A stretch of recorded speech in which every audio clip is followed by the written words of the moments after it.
Alright, hey, this is Rick again here at R-TAC and Daughters, and we're going to finish up our series in World War I rifles with a Japanese Arasaka, or I like to call them Arasakis. The Type 38, which started production, I think, around 1910 or 11. But I'm sure somebody will correct me if I'm wrong. Because the Japanese calendar was different than ours when they started making these. So this is a long rifle, as you can tell. We still got our cleaning rod. There's no front sight protector. We got our ladder sights. Or, let's see here, we don't have, got our Japanese markings, of course, right here. They don't focus. Does it focus? Back up to the focus, is it? Almost. Okay. Yeah. Alright. You notice there's some surface rust on this, so we'll have to get on this. Here's the rest of the Japanese markings. Now you can decode these. There's all kinds of sources on the internet will allow you to tell you what arsenal and approximately what year they were made in. This is basically a K98 mount, or not a K98, but a Mauser. You take this magazine release here, put it right here, pull it out, and then you pull the bolt out. Basically, it's got an extracting claw, just like the Mauser does.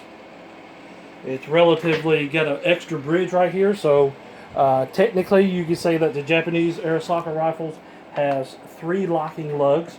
They got the 2 locking lugs on the front, and then the bolt itself, when you pull it over, push it up, it is a locking rod in itself. So you basically got 3 locking bolts on this rifle. The curl pattern here. There you go, pull your trigger, and there you go. The Japanese love these things. They produce these in the millions. They did see to notice that the 6.5 bullet wasn't heavy enough for them, and you know, saying that now is kind of strange when 6.5 Creedmoor is so popular today. And it's basically the same caliber bullet, but not the same weight and bullet construction now versus 175 years ago. Big difference.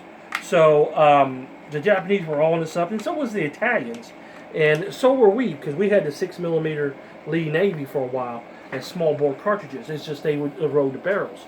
Now this could be a World War II gun and World War II era or 1930s production. Stop moving. And so ammo is kind of expensive for the 6.5 Arasakis. They served well into the Korean War, even into Vietnam. You could see these later on. The Chinese would use them in Korea. Japanese forces that became communists and joined the communists would use them. Millions of these were thrown into Tokyo Bay at the end of World War II. Such a shame. The Japanese did upgrade with the 7.7 caliber. Almost very on power with the 30-06 at the time. But the 6.5 was what they started with. They had in World War I. They also had some 8mm Meiji or rifles. That I can't remember the name of it, but they had 8mm before this. So they went to 6mm small, fast cartridge.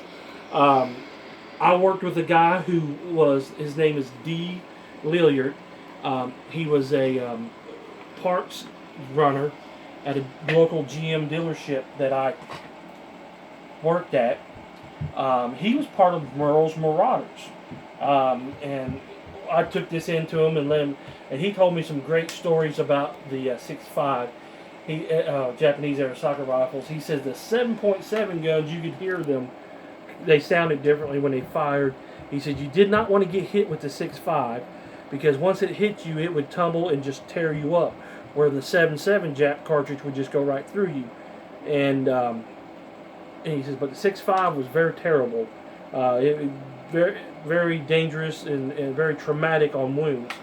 So the Japanese had an idea behind it. In the British 7.7 303 round, as we know it is 303 British, it tumbled after impact. The Japanese cartridge did the same thing, and it was a little bit more effective. At least that's what D said.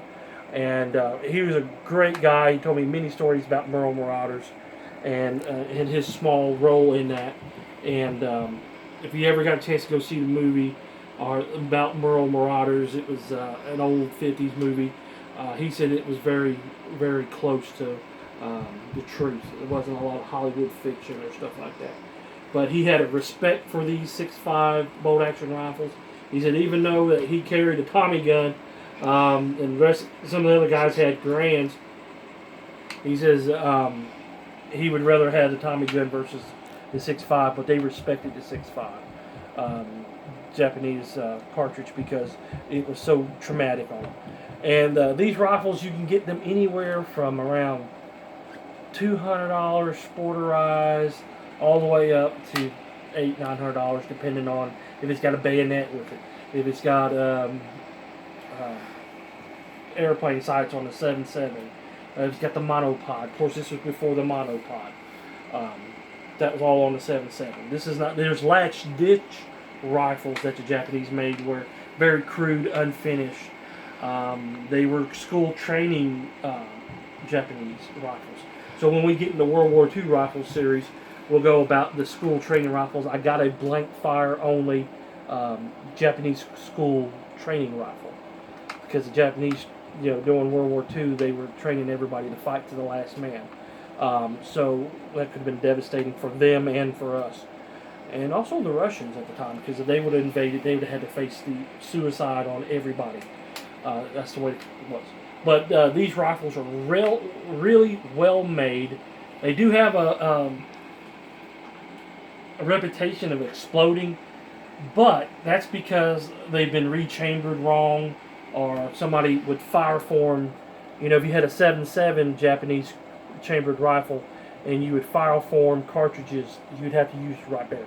On a 7.7, that's 312 diameter.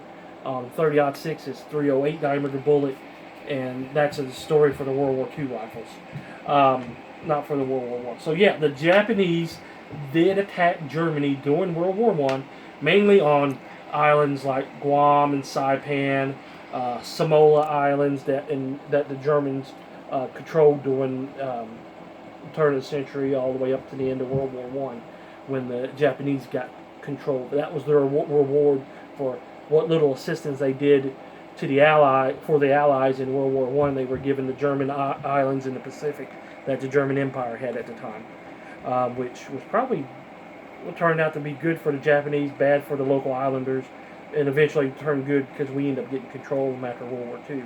And that's how we got like American Samoa now, and Midway, and a lot of other islands. But these rifles fought all the way from China all the way up to Vietnam. Later on, they would be chambered in oddball calibers. You can see some of the ones here where they would be chambered in 30-06. They could be chambered in 7.62 by 39. Again, it's a Mauser action. It's a clone of a Mauser. Good rifle. You can't go nothing wrong with it. It's very good. Even now, the latch disc rifles again kind of gets into the World War II series of rifles. But they're all kind of one big bag here because they used the same rifle for 50 years with very few updates, and they had a paratrooper version and all that. But again, long barreled rifle, really good accuracy, good terminal. They make good hunting rifles. Just don't tear them up. They got vents on the top here. These are for ruptured cartridges, basically. This one has the groove right here. For right there, where's it at? Right there. That groove right there, that is for a metal dust cover. They go over there so they can keep the dust out of it. Again, that kind of harkens back to trench warfare, which the Japanese never did. So, this is our World War I series and finale here with the Japanese Arisaka and 6.5 Jap, as they call it. And we'll catch you next time, and we'll probably start our mid-war rifle series sometime next month. And we'll see you then.